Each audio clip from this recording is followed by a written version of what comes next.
no point of crying, just go and adopt one. And that's what I did. Couldn't find a hero, so I became one. I decided that I'm going to fight my fears. We all have fears. Fear of unknown, fear of known, fear of losing people, fear of losing health, money. We want to excel in career, we want to become famous, we want to get money. We are scared all the time. So I wrote down one by one all those fears, and I decided that I'm going to overcome these fears one at a time. You know what was my biggest fear? Divorce. I couldn't stand this word. I was trying to cling on to this person who didn't want me anymore, but I said, no, I have to make it work. But the day I decided that this is nothing but my fear, I liberated myself by setting him free. And I made myself emotionally so strong that the day I got the news that he's getting married, I sent him a text that I'm so happy for you and I wish you all the best. And he knows that I pray for him today.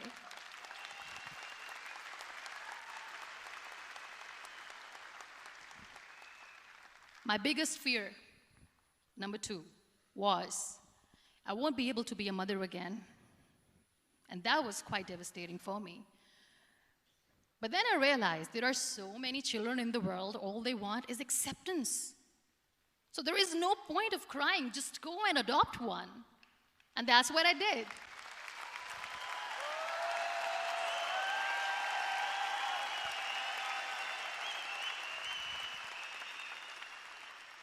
I gave my name in different organizations, different orphanages. I didn't mention that I'm on a wheelchair, dying to have a child. So I just told them that this is Muniba Mazari and she wants to adopt a boy or girl, whatsoever, but I want to adopt a kid. And I waited patiently. 2 years later, I got this call from a very small city in Pakistan. I got a call and they said, are you Muniba Mazari? There is a baby boy and would you like to adopt? And when I say yes, I could literally feel the labor pain. I said, yes, yes, I am going to adopt him. I am coming to take him home.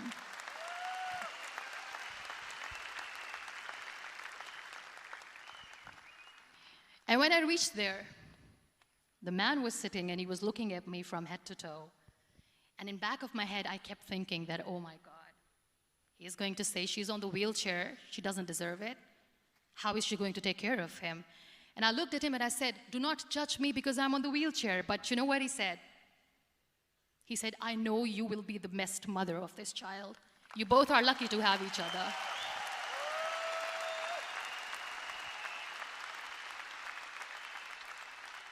And that day, I was 2 days old, and today he's 6.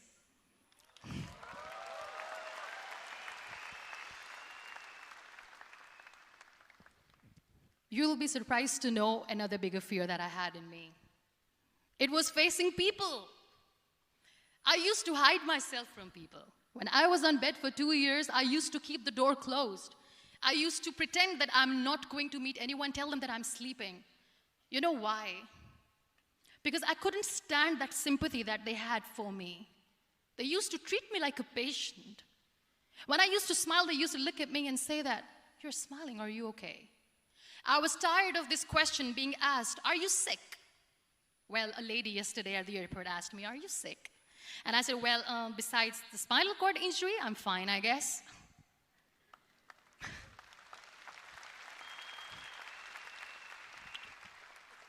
But those are really cute questions. They never used to feel cute when I was on the bed. So I used to hide myself from people, knowing that, oh my God, I'm not going to see that sympathy in their eyes. It's all right. And today I'm here speaking to all these amazing people because I have overcome the fear.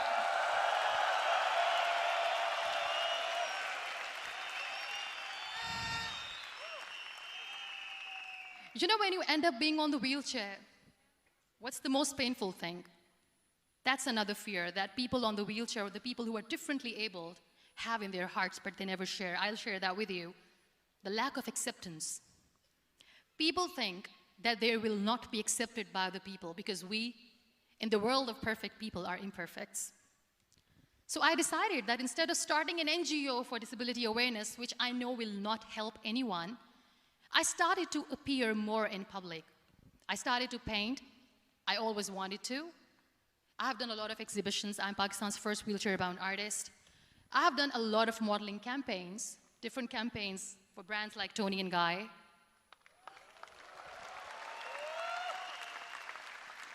I have done some really funny, breaking the barriers kind of modeling.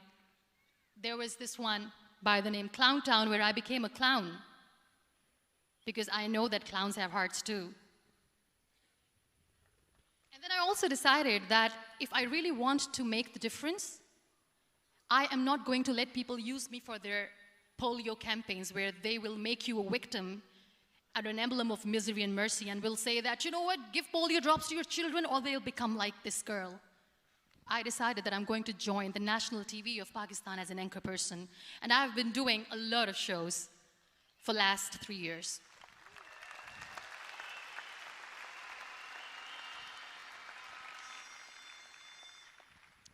So when you accept yourself the way you are, the world recognizes you. It all starts from within. Thank you. I became the National Goodwill Ambassador for UN Women Pakistan, and now I speak for the rights of women, children. We talk about inclusion, diversity, gender equality, which is a must.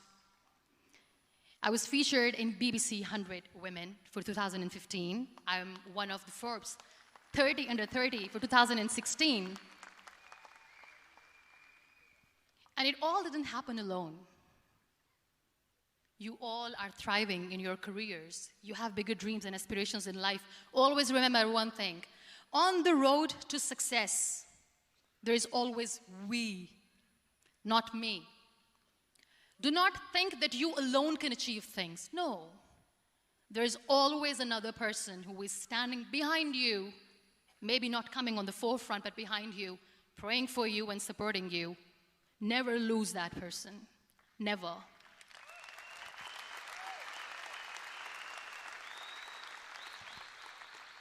No matter how much I say that I couldn't find a hero, so I became one, I still want to recognize those 3 people in my life who literally changed my life completely, and I get inspiration from them every single day.